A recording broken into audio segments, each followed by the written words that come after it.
आप लोग पढ़िए पाठ 4 नौकरी। तो नौकरी एक ऐसे नौजवान युवा की कहानी है जो काम ढूंढने के सिलसिले में उसे काफ़ी भाग दौड़ करनी पड़ी थी। तो आइए सबसे पहले हम लोग पढ़ते हैं पाठ प्रवेश। औद्योगिकीकरण से पहले संपूर्ण विश्व में रोजगार की स्थितियां लगभग एक जैसी थी।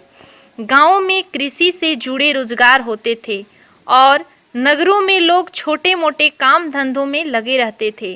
काम ढूंढने के लिए काफ़ी भाग दौड़ करनी पड़ती थी। प्रस्तुत कहानी ऐसी ही परिस्थिति पर आधारित है। बड़े दिन पहले मॉस्को में काम मिलना दुष्कर होता है।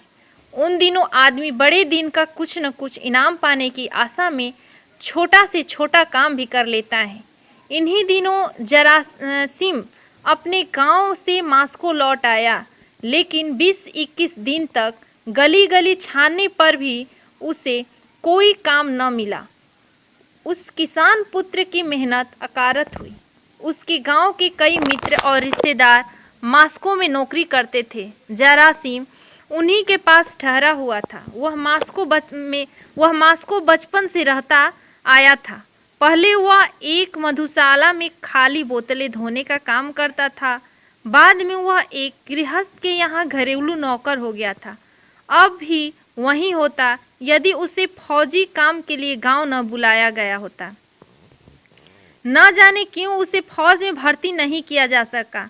गांव में के सूखे और अभावग्रस्त जीवन का वह अभ्यस्त नहीं था, इसलिए वहां उसका भी जी उबने लग गया और वह मॉस्को वापस आ गया। मॉस्को के बाहरी छोर पर एक दयालु व्यापारी सारोव के यहाँ चैगोर दानिलिक नाम का एक कुचवान नौकर था। वह जरासीम के गांव का था और उसका मित्र था। वह बातें बनाने में चतुर था, इसलिए अपने मालिक का विश्वास पात्र बना हुआ था। एक दिन जरासीम अपने इसी मित्र के पास आया। अभिवादन के बाद वह उसके पास बैठ गया। कोचवान ने उसका स्वागत किया, पूछा, कहो क्या हालचाल है? आजकल क्या कर रहे हो? बहुत बुरा हाल है चैगोर दानिलिक, कई सप्ताह से मैं बिल्कुल बेकार हूँ। क्यों अपने पुराने माली के पास नहीं गए? गया तो था, किंतु जगह पहले ही भर चुकी है। यह बात है, तुम नए छोकरों के काम करने का ढंग ही ऐसा है। जब तक नौकरी करते हैं तब तक जैसे बेगार टालते हो, तभी तो एक बार नौकरी छोड़ने पर दोबारा तुम्हें काम नहीं मिलता। मुझे देखो, यदि कभी मुझे यहाँ से नौकरी छोड़कर गांव जाना पड़े तो वहाँ से लौटने पर सारोप साहब न केवल बिना कहे रख लेंगे अपितु खुश भी होंगे। जरासीम उदास बैठा था। वह देख रहा था कि उसका मित्र अनावश्यक रूप से बात को बढ़ा चढ़ाकर कह रहा है। तथापि वह बोला, सो तो मैं जानता हूँ, पर तुम्हारे जैसे अच्छे आदमी हैं ही कितने दुनिया में। कोई 10-20 चौगोर तो है ही नहीं। यदि तुम अच्छा काम न करते होते तो तुम मालिक के यहाँ 12 बरस कैसे गुजारते? यह सुनकर चैगोर के मुंह पर मुस्कुराहट फैल गई।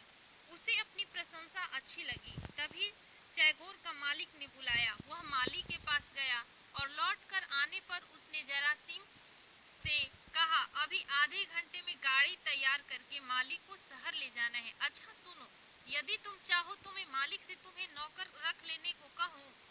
क्या उन्हें नौकर चाहिए? नहीं, एक है तो सही, परंतु वह बहुत अच्छा नहीं है, बूढ़ा हो गया है और उससे अब काम नहीं होता। वह तो यूं कहो कि पड़ोस बहुत अच्छा है, कोई चहल पहल नहीं होती। इसी से पुलिस कुछ कहती नहीं, चाहे सफाई रखो चाहे गंदगी। वैसे उस बूढ़े बाबा के बस में नहीं है कि वह भी भली प्रकार से सफाई रख सके। यदि मेरे लिए कुछ कर सको तो जरूर करो चैगोर, मैं जीवन भर तुम्हारा कृतज्ञ रहूंगा। अच्छा ठीक है, मैं कह दूंगा, कल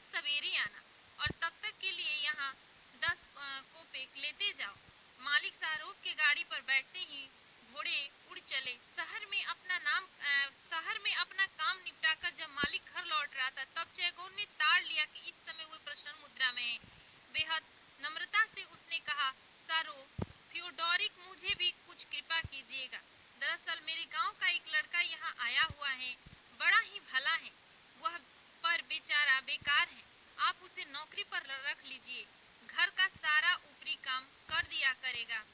और पोलिकार्पिक क्या करेगा, वह किस काम का है, अब तो उसे निकाल देना चाहिए। यह तो ठीक नहीं है, वह मेरे पास कितने लंबे समय से है, बिना कारण ही उसे नौकरी से अलग क्यों क्यों कर दूं?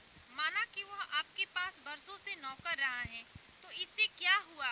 कोई मुफ्त में तो उसने काम किया नहीं, काम के लिए उसे पैसा मिला है, और फिर बुढ़ापे के लिए उसने कुछ न कुछ बचा कर रख ही लिया होगा। बचा लिया होगा, कैसे बचा सकता था? वह कोई अकेला तो है ही नहीं, वह उसकी पत्नी भी है। आप पोलिकार्पिक और उसकी पत्नी की फिर क्यों करते हैं? मैं आपको सच बताऊं, वह बहुत खराब काम करता है। आप उस पर अपना पैसा क्यों बर्बाद कर रहे हैं? वह कभी ठीक समय पर कमरा साफ नहीं करता। जिस दिन रात को पहरा देने की उसकी बारी आती है, रात भर में कम से कम 10 बार घर जाकर सोता है, परंतु वह क्या करे भी क्या? ठंड उससे सही नहीं जाती।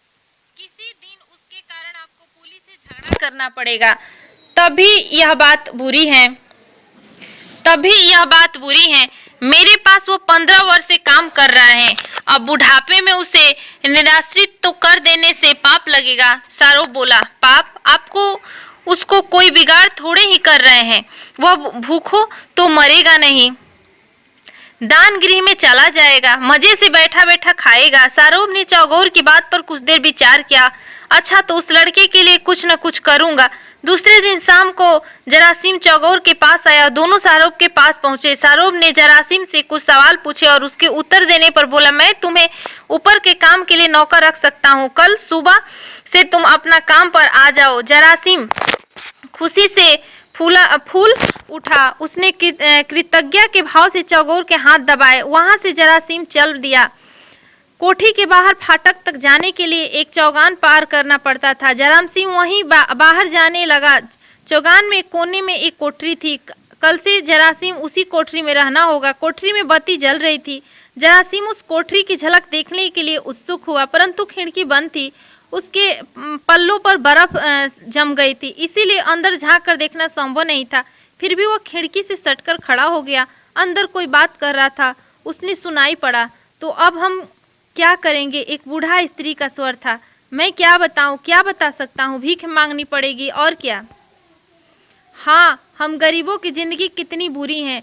हम सवेरे से लेकर आधी रात तक काम में जुटे रहते हैं, ऐसी ही सारी जिंदगी बिता देते हैं, और एक दिन सुनते हैं निकल जाओ यहाँ से। तो फिर क्या करें? मालिक कोई हमारा संबंधी तो नहीं है, उनके सामने रोना धोना बेकार है। वह तो अपना फायदा ही देखेगा ना। सभी मालिक ऐसे ही नीच होते हैं, वो अपने अलावा और किसी की परवाह नहीं करते। उन्हें यह ख्याल नहीं होता कि हम वर्षों तक ईमानदारी और सच्चाई से सारा काम करते हुए अपनी जान खपा देते हैं, और मालिक हमें साल भर भी अपने पास रखने को तैयार नहीं, यद्यपि आज भी उसी प्रकार काम करते हैं। इसमें मालिक का इतना दोष नहीं है जितना कि उस कोचवान का। टैगोर अपने किसी दोस्त को नौकरी दिलाना चाहता है।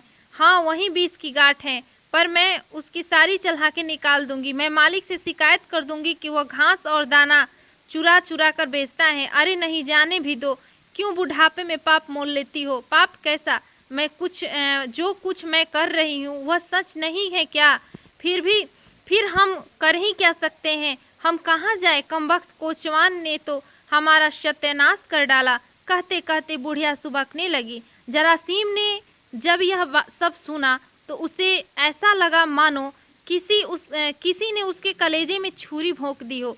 यह नौकरी कर लेने पर इस वृद्ध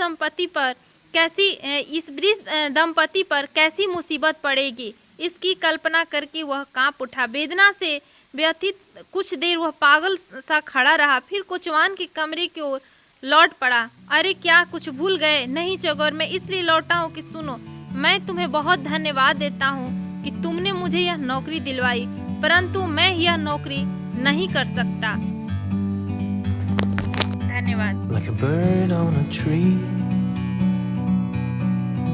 I'm just